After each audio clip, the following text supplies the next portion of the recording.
Hi friends, welcome. I'm Jennifer, a certified yoga instructor, and I'm leading this challenge today for Skirt Sports. What we're doing today is yoga for our feet. We have to love our feet, give them the attention they deserve now before we have to give them a whole different kind of attention later. So you do not have to have any props for today's session. However, if you had a ball, and it could be a variety of different kinds of balls. I have these little balls that are more like a massage ball. Some of these, they're toys. I have a son who plays with these larger style super balls. Lacrosse ball. Golf ball is absolutely fine. It does not have a lot of give, so anything with that rubber coating can be helpful. So if you wanted to grab something of that nature, go ahead and do so now, and we'll use that a little bit later. But for right now, I just want to get into a little attention, even bringing awareness to our feet. So let's do that by extending your legs out in front of you. And then pull the toes towards your shins. So flexed feet, ankles. And then can you spread your toes? Are they spreading evenly? Are they different from foot to foot?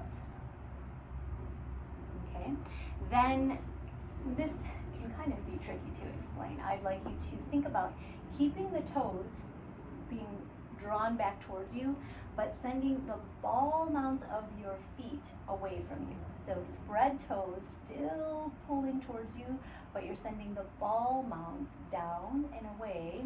And then when there's just no more away to go, then go ahead and let the toes go. Maybe you can make little fists with your toes, like you're grabbing something down there, and pull the feet all the way back. And then pop them open. Wiggle those toes free, and do it again. But notice if, as you're doing this, what's working here? I have a feeling it's going to be more than just your feet and our toes. This is Oli. He says good morning or good day. So do you feel the work happening in the tops of your feet, the bottoms of your feet, maybe into your ankles, calves, shins? Hopefully you're not cramping. It's really normal if you do. And throughout almost all of this class, keep that in mind, because we're just going to ask our feet to do things we never ask them to do. Okay, so hopefully you rolled through that a few times. And then again, just wiggle things free, let that go. Find a few ankle rolls in there. Okay, and then let's get into something with the ankles. We're gonna call these namaste feet. So with your legs still extended, and you can support yourself however the upper body needs to be so you're comfortable here. Feet can be touching or just a tiny bit apart, but see if you can take your feet and close them in on one another, just like you're taking your hands and you're putting your hands together. Will your feet allow for that kind of range? You know, that's gonna take a lot more than your feet, right? That's coming from ankles, probably calves and shins again. And then can you open them even further outward? So we're gonna start to do this butterfly motion. Open and close. Okay. And that's okay if your range is looking absolutely nothing like my range. All right, and then let's come back through.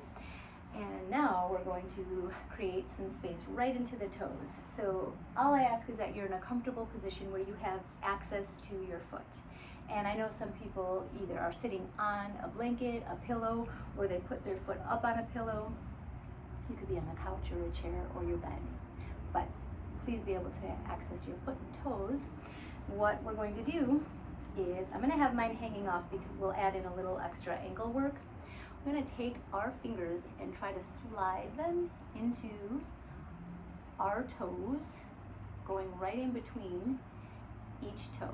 You're going to attempt to get your fingers all the way down to the webbing. And if this is your first time doing it, maybe ever, it's going to be loud. So just notice if you can even make it happen. If not, that's okay. Stop maybe at the very tip. You might not make it to the webbing today. That's okay.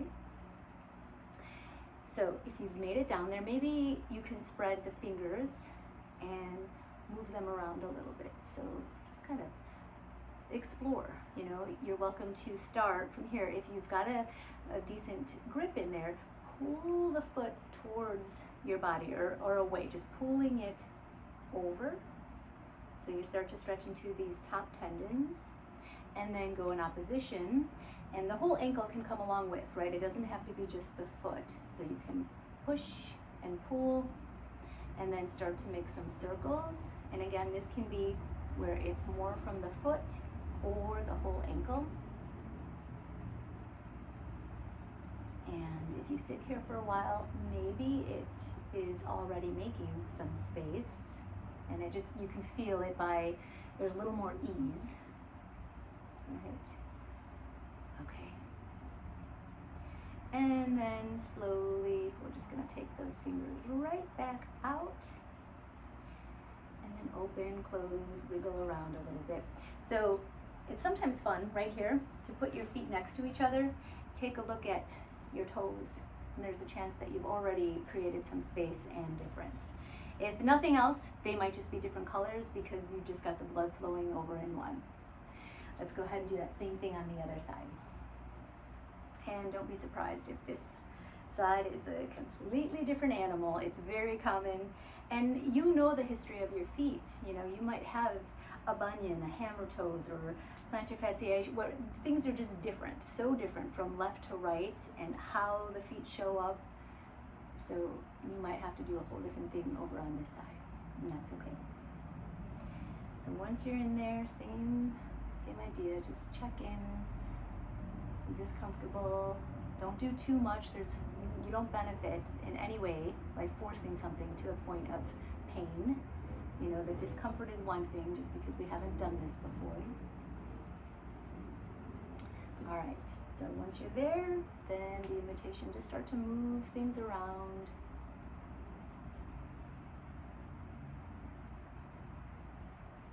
You might get some pops and cracks. And take a deep breath while you're here. This is still yoga.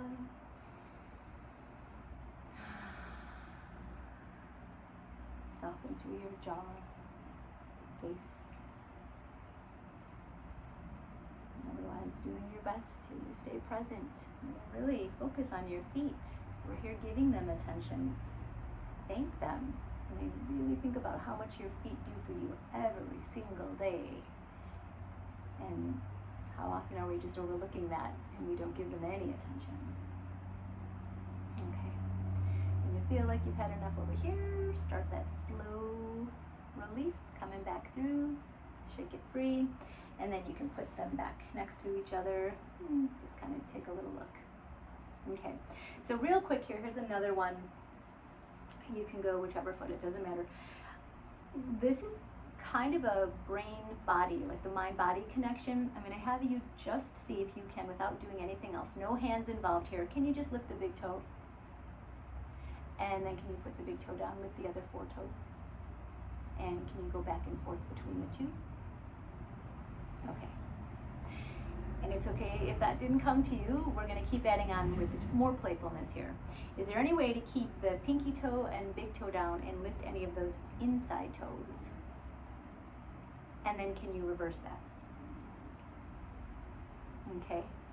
So then go ahead and use your hands. So hold the forefinger down, just wiggle that big toe, and then hold the big toe down, hold the other 3 toes, wiggle that second toe, and then take that all the way down the foot. Okay. And play. You might have to really use a good amount of pressure to actually get the individual toe to go on its own without the others coming along for the party. And that's okay too. Here's another nice little thing we can do. On the top of the foot is all those tendons. In between, you have, it's that meatier part. Just run your finger up the top into those, you know, I call them rivers, right? Just run up. There's also an option to use a stone, a marble, Some people like to use a pencil eraser, whatever it is, and you're just going up all the way. So you start with that area between the first and second toe, then the next, and eventually just covering all the top of your foot. Okay, and then we're going to, this is where the ball could come in. I want to make sure we have time to do both feet. So with the ball, you can simply put the ball right here underneath this. So you have the ball mount, and then you have that area right in between ball mount, middle of your foot, and that area right in between. If you could just run something underneath there, explore what that feels like. And if that feels okay, then you are absolutely welcome to stand up and do this. You're going to get a whole lot more body weight in there, which that might be too much for beginning, but it is just an option. And then also you could certainly go up and down the foot in time. And I think we'll get to that maybe in another whole video at a different time. So let's go ahead. When you feel like you've had enough, and maybe you just pause right now and give that all a whole lot more attention. And otherwise, we're going to start back over on this foot. So can you lift big toe, flip through both big toe and the four toes down and up. Okay. How about big toe down, pinky toe down, and any of the insides lifting? And reverse that. Any of the middle one down, big toe, pinky toe lifting. And there's no way to play wrong here. You're just really trying to get the toes unstuck. We're so used to them moving in a specific way. Break some of that up a little bit. And then you're invited to push down, hold the toes down, and try to wiggle just one digit at a time. Okay. Which can be exhausting, by the way. You might notice if you really do this, you will feel the top of your foot get tired, sometimes rather quickly, or the bottom of your foot also. Okay, so if you want to start to go through those top tendons. And then, you know, I have a whole bag of foot goodies, but these are also great for rolling out the bottoms of our feet.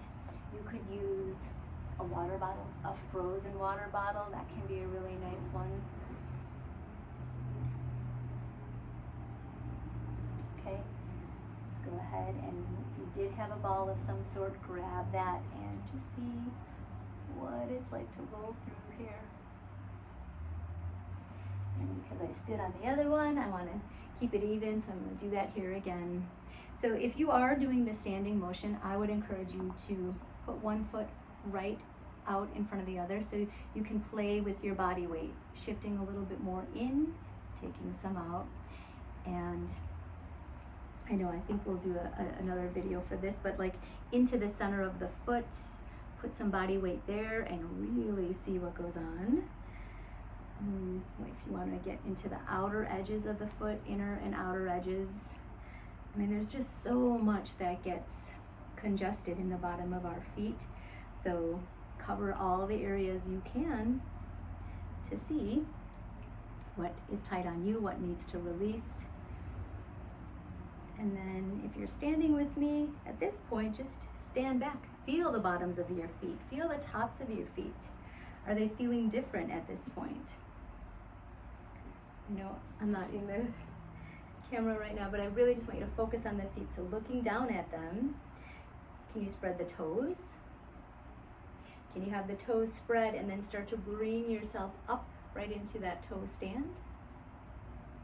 And then gently come back down. Lift your toes without lifting the ball mounts. Okay, soften your knees a little bit. And then roll back up onto your toes. Back down, and then can you do a little shift back where you are just on the heels, so your hips have to go back to keep the balance there. Maybe you do one foot at a time, lifting into the heels a bit, and then rock back onto your toes, and that can just be a nice strengthener for the feet and ankles as well. Okay, so come right back down. Let's have a seat again. And then just a little massage to your feet. So I'm not going to give too much of instruction here. What would feel good? Get the blood flowing, move things around, and just notice what showed up here today. Where was there a little bit more discomfort than maybe you expected, or you weren't even able to put a finger in between the toes, and where could you use more space? They do, they make those toe spacers. I don't have any within reach, but those can be really helpful. If you had a hard time doing that, that might be an option. Or even if you've ever had a pedicure and they put those small ones in there, that can be a nice place to start, because normally you only have those in for a few moments and you take them out. Keep something like that in those toes for longer periods of the day, or just hold hands with your feet and continue to use your fingers to create that space. So either way, I hope some of these landed with you in such a way that you will continue to practice them, to use these tools to keep your feet happy. So today, thank you for joining me. My feet thank, my heart thanks, and I'll see you soon.